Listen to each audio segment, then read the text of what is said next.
என் பேர் பிரியதர்ஷினிங்கண்ணா. வடிவேல் நகர் கரூர்லேருந்து வரேன். இதில் வந்து எங்கள் அண்ணன் இறந்துட்டாங்க. இப்போ எனக்கு வேலை கொடுத்துருக்காங்க. யூனியன் ஆஃபீஸில் ஜூனியர் அசிஸ்டன்ட் வேலை கொடுத்துருக்காங்கண்ணா. இந்த வேலை உங்களுக்கு எவ்வளவு பயனுள்ளதாக இருக்கும்? எங்களுக்கு அப்பா இல்லைங்கண்ணா, அண்ணா தான் எல்லாத்தையும் பார்த்துக்கிட்டாங்க. இப்போ அண்ணாவும் இறந்துட்டாங்க. இந்த வேலை இருந்தால் எங்கள் அம்மாவும் நல்லா பார்த்துக்கலாம். எங்கள் அம்மாவை பார்த்துக்கிட்டு அண்ணா வந்து இன்ஜினியராக இருந்தாங்கண்ணா. இந்த கடந்த ஒரு வருட காலம் என்பது குடும்பத்தில் இல்லாமல் போனது.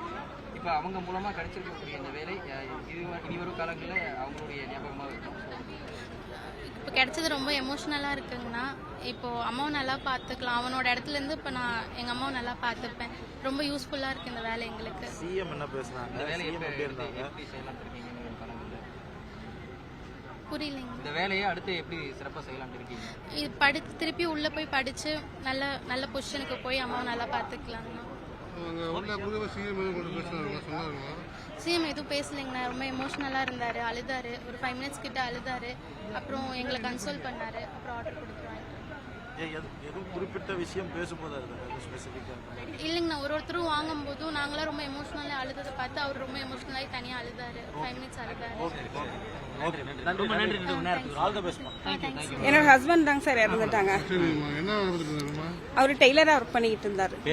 அவர் பேர் ரமேஷ். ஆமாங்க சார், திருப்பி அனுப்பணுங்க சார். அவர் வந்து எங்களுக்கு சிஎம் வந்து பார்க்கலன்னு சொல்லி திருப்பி அனுப்பணும் சார். இப்போ அவர் கையால் எனக்கு கூப்பிட்டு அஞ்சலி செலுத்தி கொடுத்துருக்காருங்க சார். ஸ்கூல் கிளர்க்காக கொடுத்துருக்காங்க. கண்டிப்பாக சார், அவர் கையால் எனக்கு எங்கள் குடும்ப சூழ்நிலை அறிஞ்சு கொடுத்துருக்காங்க சார். ரொம்ப சந்தோஷப்படுறேன். நாங்கள் கோடங்கிப்பட்டி ஸ்கூல் கிளர்க்கு போட்டிருக்காங்க சார்.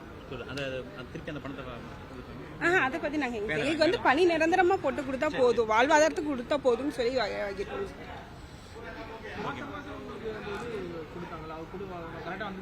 எதுங்க சார்? அது கொடுத்துட்டு இருக்காங்க சார். அவங்க வந்து நேரில் தான் வந்து என்னை பார்த்து கொடுத்துட்டு போனாங்க. அதனால அது வந்துட்டு இருக்காங்க சார்.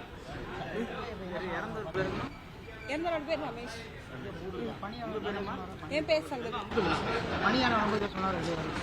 ஆழ்ந்த இரங்கல் தெரிவிச்சிருக்காங்க சார். எப்போ உங்களுக்கு ஹெல்ப்ஃபுல்லாக இருக்கும், ஏதாவது எங்களை கான்டாக்ட் பண்ணிக்கோங்கன்னு சொல்லியிருக்காங்க சார். ஏதாவது உதவி வேணும்னு எங்களை தொடர்பு கொள்ளுங்கன்னு சொல்லியிருக்காங்க. என்னோட பேர் தனலட்சுமி. என் பையன்தான் கிஷோர். இந்த கரூர் கூட்டு நெரிசலில் இறந்தாங்க. 17 வயசு பையன் என்னோட பையன். எனக்கு அப்பா அம்மா கிடையாது, என் ஹஸ்பண்டும் கிடையாது. எனக்கு இந்த வேலை வழங்குறது விஜய் அண்ணாவுக்கு ரொம்ப தேங்க்ஸ். கரூர் டிஸ்ட்ரிக்டில் எஸ்பி ஆஃபீஸில் இளநிலை உதவியாளராக போட்டிருக்கேன். Okay, thank you. பையன் பேர் கிஷோர், 17 வயசு. தனலட்சுமி. வேற எதுவும் சொன்னாங்களா? உள்ள எதுவும் வேற எதுவும் சொல்லலைங்க. சிஎம் எதுவும் நீங்க எதுவும் பேசுனீங்களா? சிஎம் எதுவும் பேசல. அழுதாங்க. அவரும் அழுதாரு. நாங்களும் ஃபீல் பண்ணி அந்த எமோஷனல் இதாகும்போது பேச முடியல, எங்களால பேச முடியல. Okay, thank you. சிஎம் சார் வந்து அரசு வேலை கொடுத்துருக்காங்க. என்ன டிபார்ட்மெண்ட்? இளநிலை அசிஸ்டண்ட்டாக, ஜூனியர் அசிஸ்டண்ட்டாக கொடுத்துருக்காங்க. ஊராட்சி ஒன்றியம் ஜூனியர் அசிஸ்டண்ட்டாக.